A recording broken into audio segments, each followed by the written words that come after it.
My name is Véronique Macke. I'm in charge of regulatory affairs and product development at Kitozyme. I have a background in polymer chemistry and I joined Kitozyme at the end of 2005 after my postdoctoral research.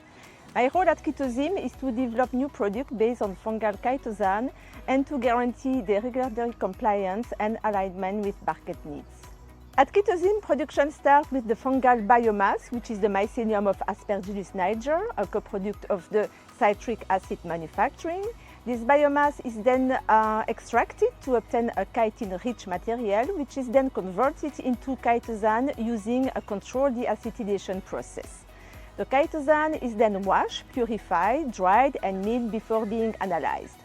Each step is designed to control these key parameters such as purity, degree of deacetylation, viscosity, and physicochemical properties.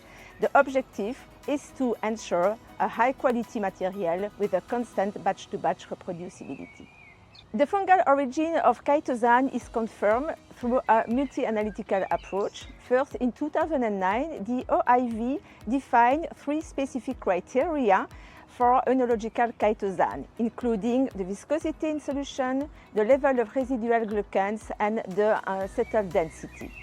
In addition, last year, the OIV has adopted a stable isotopic ratio method based on carbon and nitrogen isotope, which allow even stronger differentiation between fungal and crustacean-derived chitosan without any ambiguity. Together, these methods provide a very strong analytical fingerprint to confirm the fungal origin of chitosan.